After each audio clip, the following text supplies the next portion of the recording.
Thank you very much. Thank you very much. Great honor. Today it's my privilege to welcome the Prime Minister of a very special place, the United Kingdom, to the White House. Prime Minister Starmer, you've been terrific in our discussions. You're a very tough negotiator, however. I'm not sure I like that, but that's okay. Very, very special person. The Prime Minister and I have gotten off to an outstanding start. The U.S. and U.K. have a special relationship, very special, really like no other, passed down through the centuries, and we're going to keep it that way. We're going to keep it very strong as it is.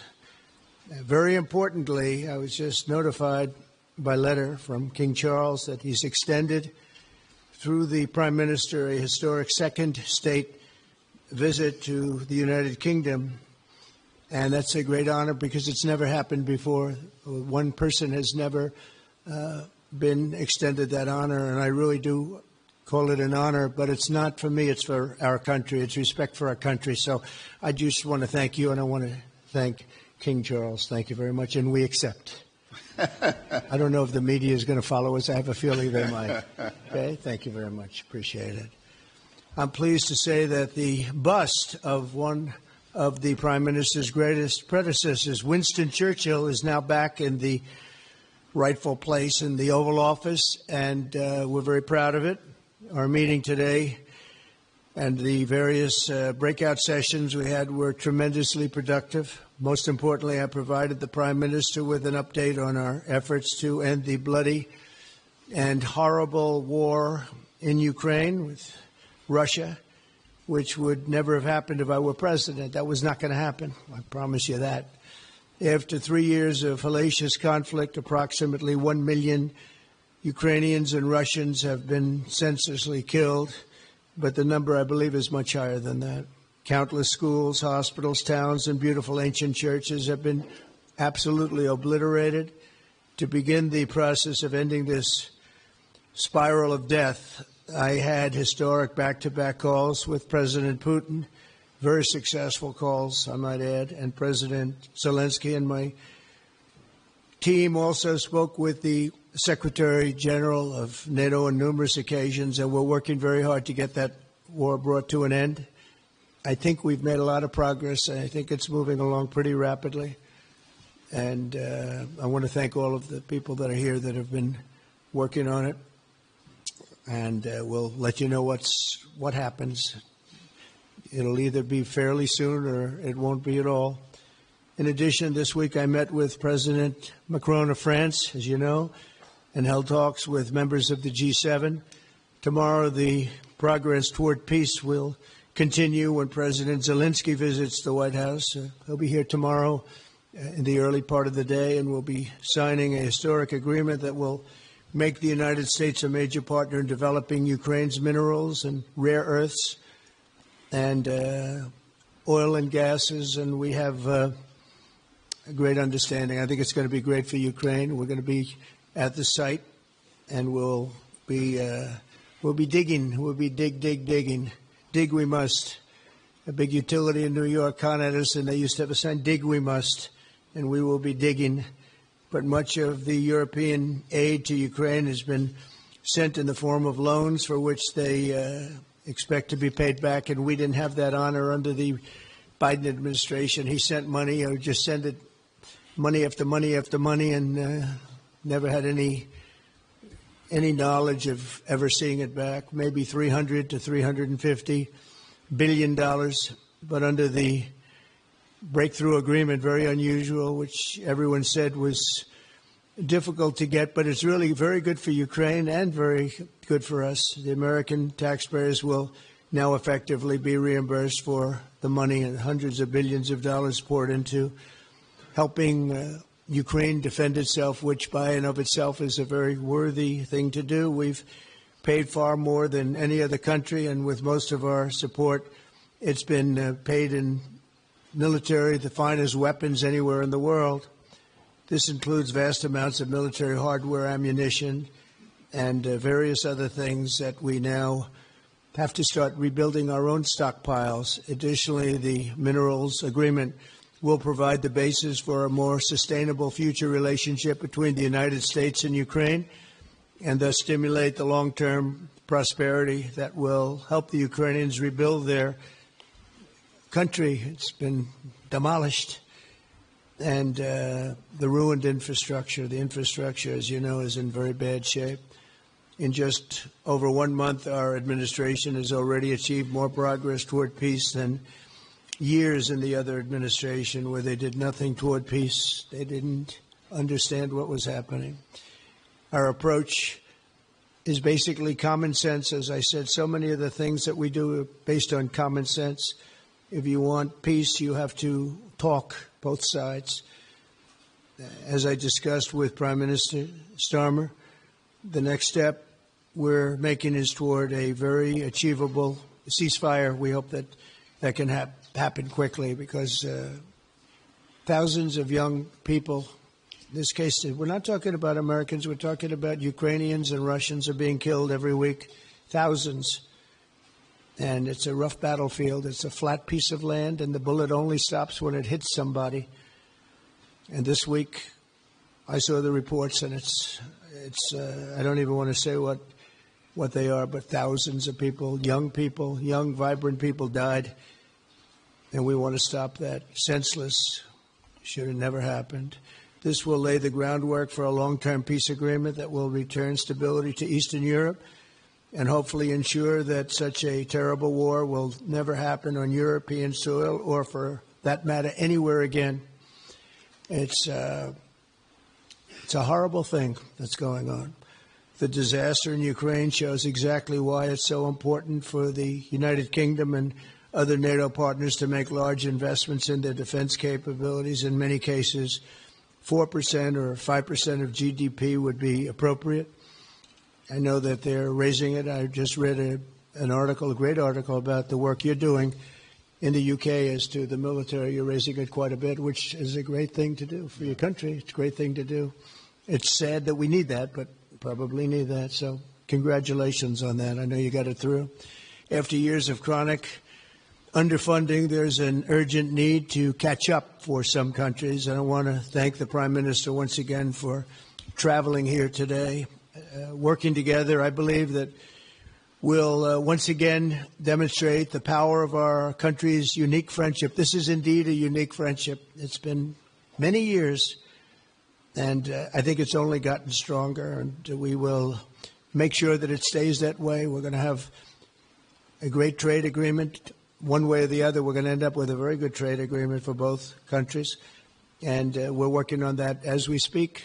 I think we'll have the confines. I think we'll have something maybe even in terms of possibilities agreed to very shortly. JD's working on it, Vice President, and Scott, and I'm just looking at this whole from Mike. You're going to work on it. Everyone's going to work on it. We'll see if we can do something pretty quickly, but we're going to make some great trade agreements with the UK and with the Prime Minister, and it'll happen very quickly. So I just want to thank you again, and please thank King Charles for the invite, and I look forward to you giving our acceptance on behalf of the United States of America. Thank you very much, sir.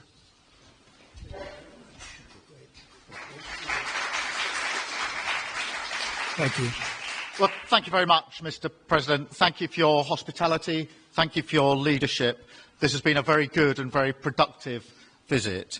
And with your family roots in Scotland and your close bond with His Majesty the King, it's good to know that the United Kingdom has a true friend in the Oval Office. And it was so good to see the bust of Winston Churchill back in its rightful place just a moment ago. But look, in a moment of real danger around the world, this relationship matters more than ever. We remain each other's first partner in defence, ready to come to the other's aid, to counter threats wherever and whenever they may arise. No two militaries are more intertwined than ours. No two countries have done more together to keep people safe. And in a few weeks, we mark VE Day, the 80th anniversary of victory in Europe. Britain and America fought side by side to make that happen. One of the greatest moments in our history. We stand side by side still today, and we're focused now on bringing an enduring end to the barbaric war in Ukraine. Mr. President, I welcome your deep and personal commitment to bring peace and to stop the killing.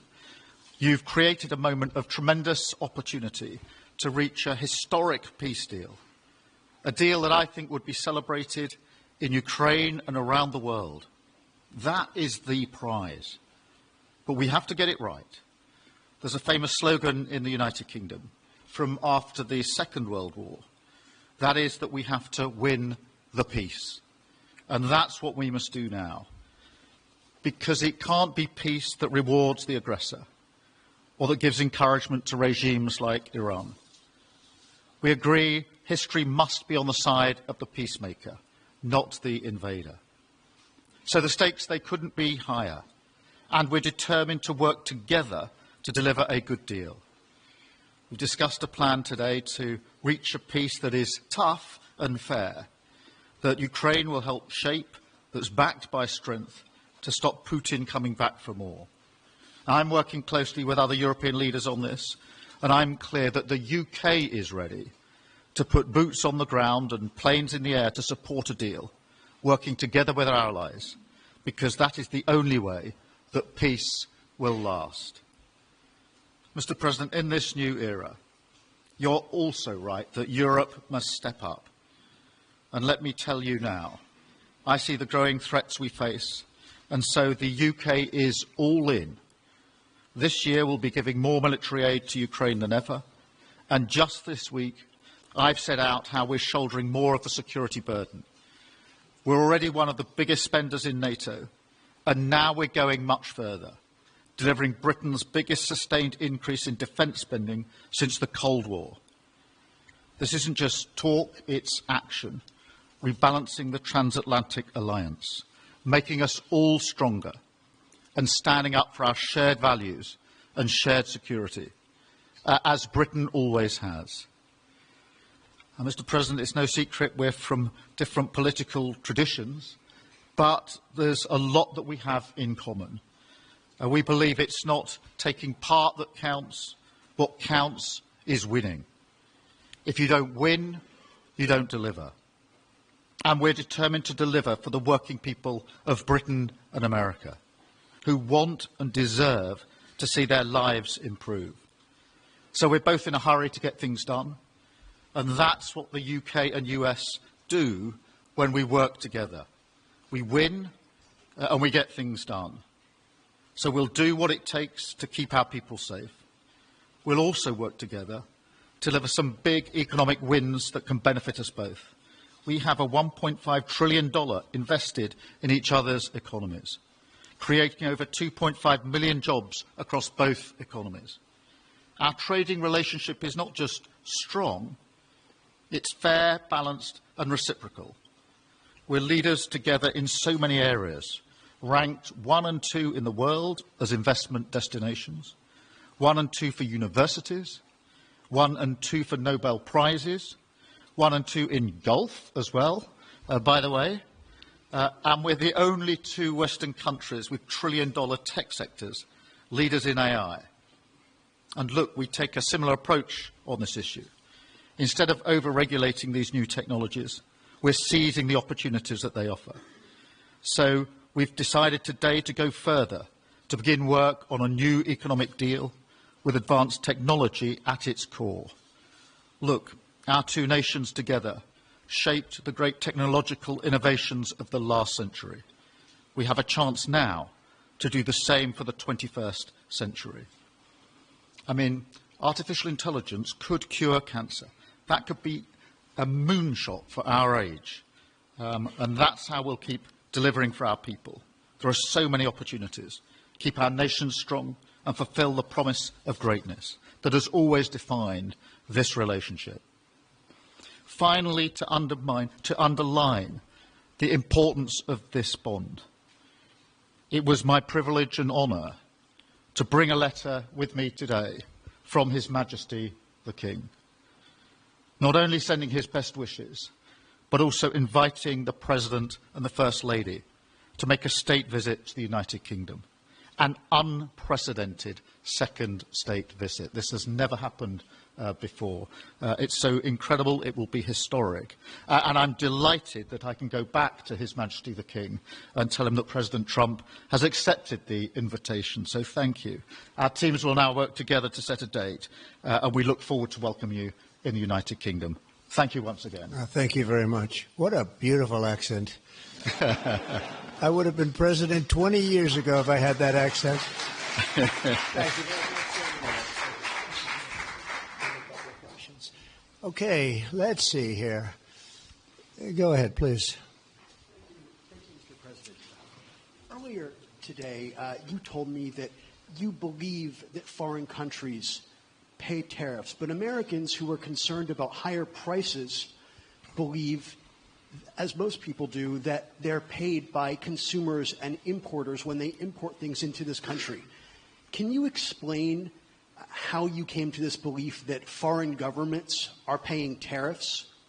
And for the Prime Minister, did you discuss with President Trump his repeated statements of desire to annex Canada?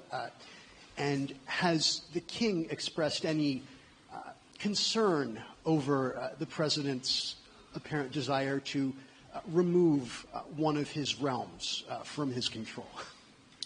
So I'll go ahead. The first part, the tariffs are necessary because we've been treated very unfairly by many, many countries, including our friends, friend and foe. But we've been treated very unfairly in trade at levels that nobody's really ever seen before, and especially under the Biden administration, they really took advantage of the United States. I put massive tariffs on China during my 4 years. We had the best economy in the history of our country. Probably the best economy, maybe the best economy in the history of the world. And I used tariffs to even things up. And in particular with China, we took in hundreds of billions of dollars and we had no inflation. And it's a myth. It's a myth that's put out there by foreign countries that really don't like paying tariffs, and especially to even up. So we've been treated badly by a lot. We're using tariffs. And I find, and you just have to look at the numbers, but I find that it's not about inflation. It's about fairness, and the inflation for us has not existed, and I don't think it's going to exist. We're going to bring our car industry back. We're going to bring our chips back. We're going to bring so many things back to our country, including pharmaceuticals and drugs.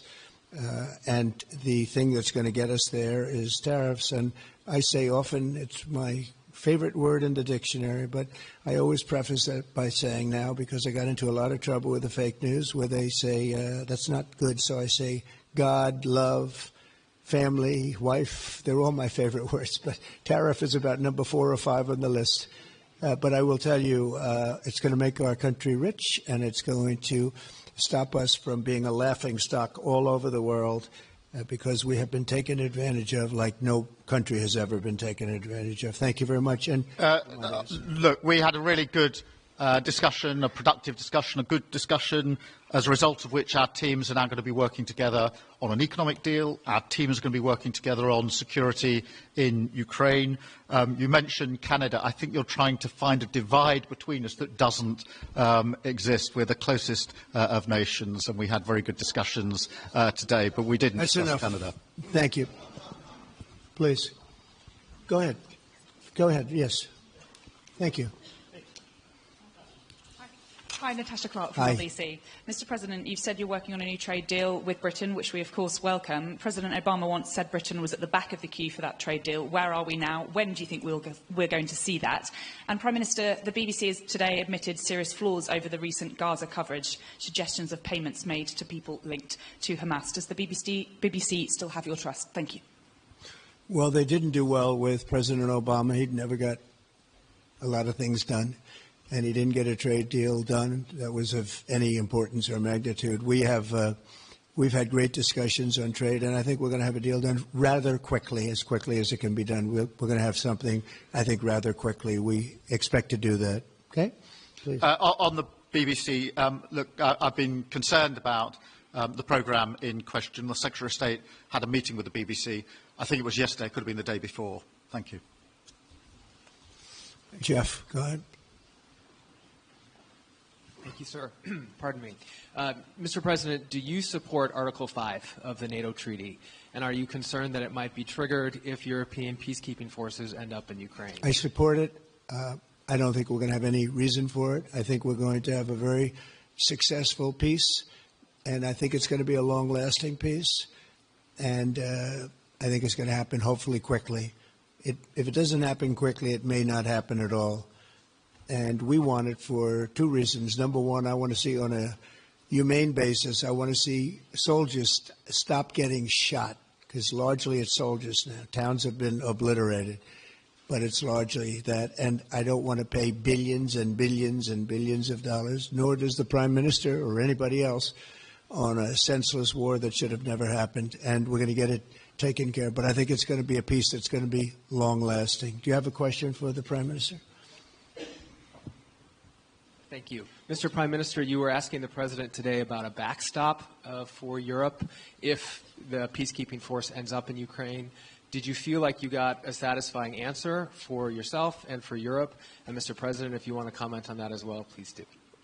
I thought we had a very productive discussion. Obviously, as the President says, the deal has to come first. But yes, our teams are going to be talking about how we make sure that deal sticks, is lasting and enforced. So our teams will be talking about that. Okay. Please, Blue. Mr. President, some experts think it could take more than a decade to mine the precious minerals from Ukraine. How much should the U.S. expect to receive, and when do you expect to see that come to fruition? Well, we're never going to know that answer, but by our being in Ukraine and doing the exploration and also the digging and taking the rare earth, which we need in our country very badly, we'll be doing a substantial amount of work, probably about at least what we have in there, and we hope to be able to do that. You never know when it comes to that. You know, you dig and maybe things aren't there like you think they're there, but we'll be spending a lot of time there. It'll be great for Ukraine. It's like a huge economic development project, so it'll be good for both countries. Okay? Please. Prime Minister, excuse me, Prime Minister, you've talked about putting British soldiers' boots on the ground in Ukraine in the event that President Trump succeeds with his peace deal. But can you do that without a firm assurance that America will have our back in the form of some kind of security guarantee were Putin to breach that agreement? And, Mr. President, tomorrow you're seeing President Zelensky to sign this deal on minerals and energy that could be hugely important to the United States. Will you take the opportunity to apologize to him for calling him a dictator while praising Vladimir Putin, who is a dictator? Well, Robert, let me start by saying I've been really clear today and previously that I think that European countries, including the United Kingdom, need to step up in our own defence and security. We've been doing that in recent days. You saw the announcement we made on spending just the other day.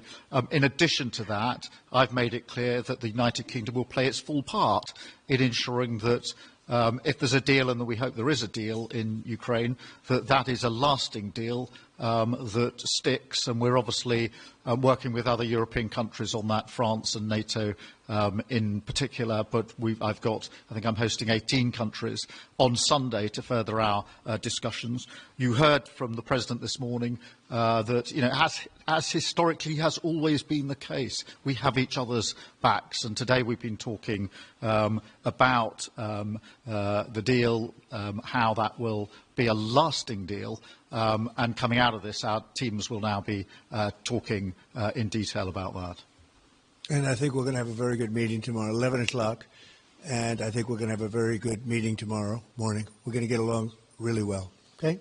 We have a lot of respect. I have a lot of respect for them.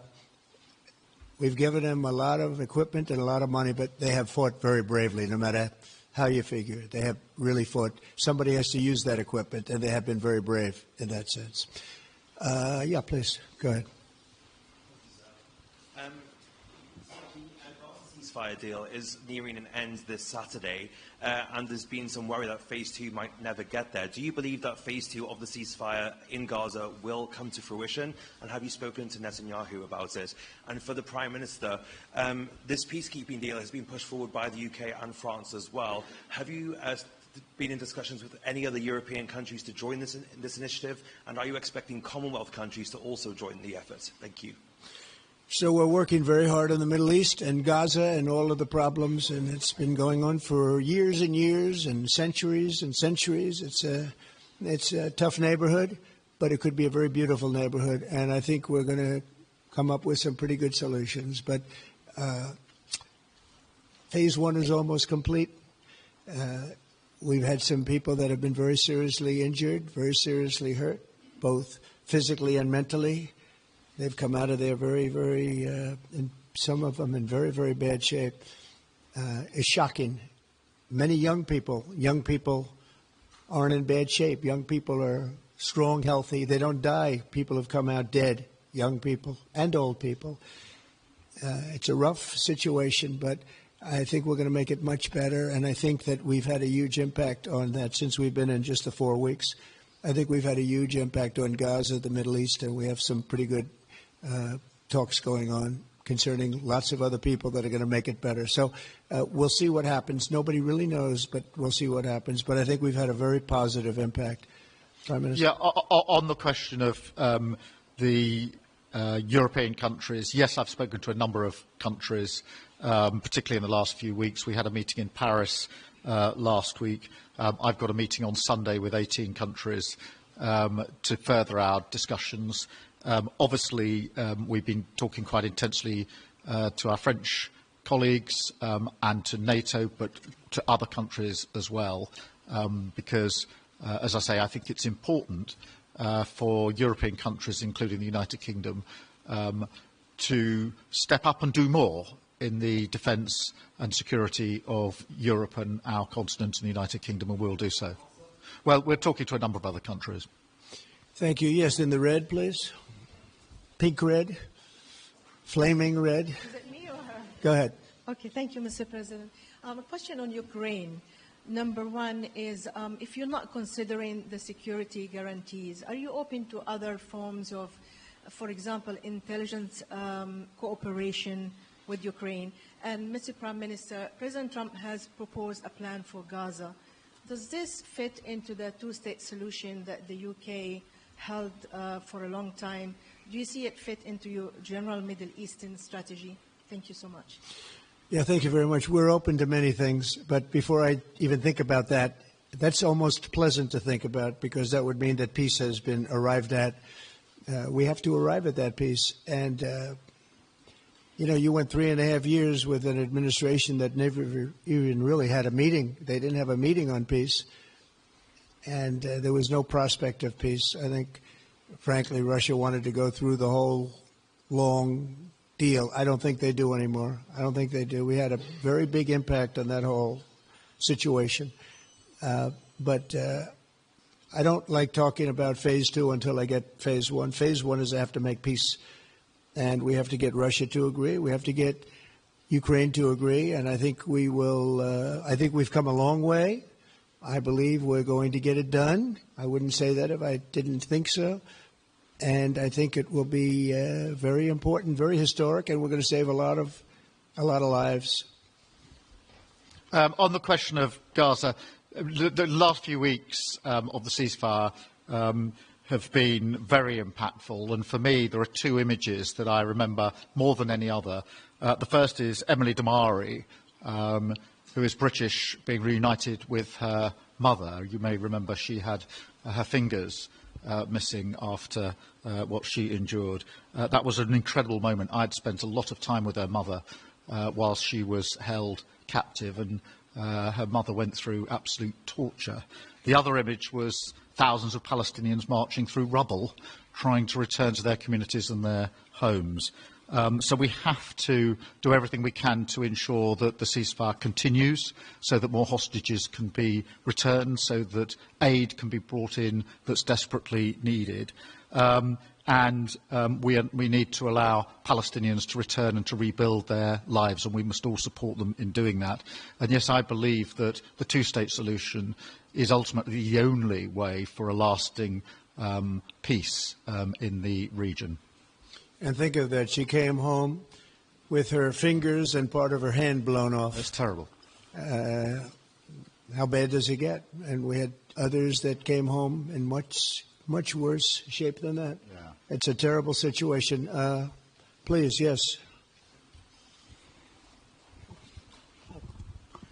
Thank you. Mr. President, did our Prime Minister persuade you not to put tariffs on the UK?